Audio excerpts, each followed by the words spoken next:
province now, but I was born in Nova Scotia and spent my childhood there. My father was born on the islands here, and he spent part of his childhood here before he moved to the city. But he died in a car accident, and so my mother was pregnant with a girl, and she decided to move with us into the country. Going into a country life brought out a side of me that I didn't have a chance to explore before that. I really started to spend a lot of time in the outdoors, fishing and camping.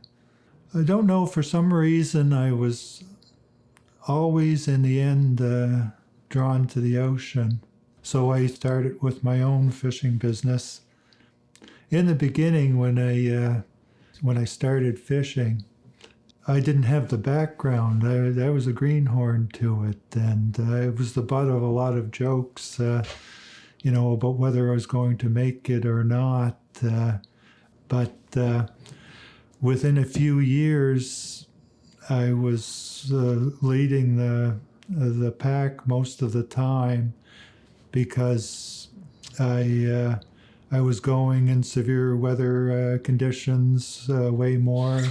There were a lot of times when I was the only one on the water for longer hours. So that created a certain amount of animosity for me in the community.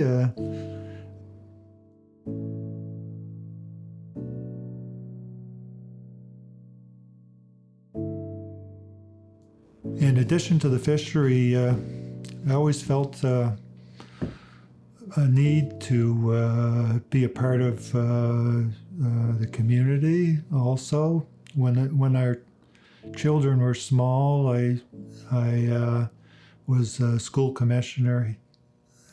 I served a term as a town councillor here. I was part of the movement to reconstitute our municipality when the opportunity of a vote presented itself, when the government changed. And so I served the first term as mayor. I've been president on the board of directors of the fishery cooperative here in the community. I've served on the tourism committee for the islands, on the fishermen's organization for the islands as well. I always felt an obligation when I felt that I could make a contribution to the community that wasn't being made, that it was my responsibility to step up and be a part of that. When I first started fishing, it was almost uniquely Anglophone in this community. There's a lot more intermarriage now, but it's still principally Anglophone community, and we've always been more or less segregated in our community as a result of that, and definitely are two solitudes here on the islands.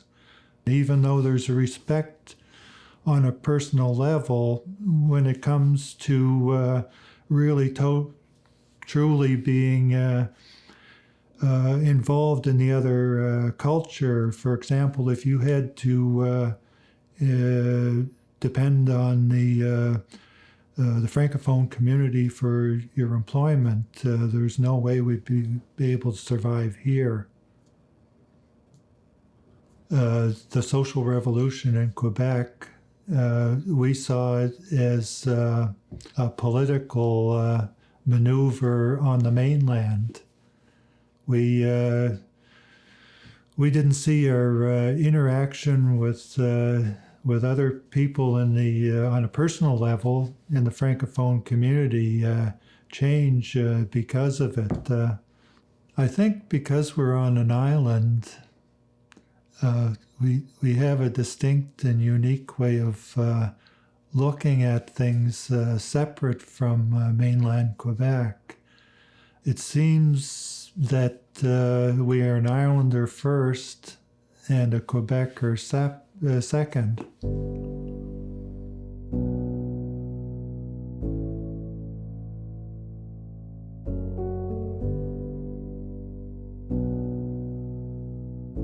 I can't say that I really look at myself uniquely as a Nova Scotian, an islander, a Quebecer, a Canadian. On one level, you know, I even though I've lived here a long time, I'm not an islander. I'm still an outsider in most people's eyes. Even though, you know, I have a love for the place, I have a lot of connections to here. It's the connection I feel the most is to my family, is to the home I've built here, to the life that I've built around being a fisherman. I belong on a personal level, but to belong, you know, as being just a member of the community, I don't know. But when you go on the water and you're going into extreme conditions, when you come back to the wharf, it feels like you're coming back to safety. It's and back to home.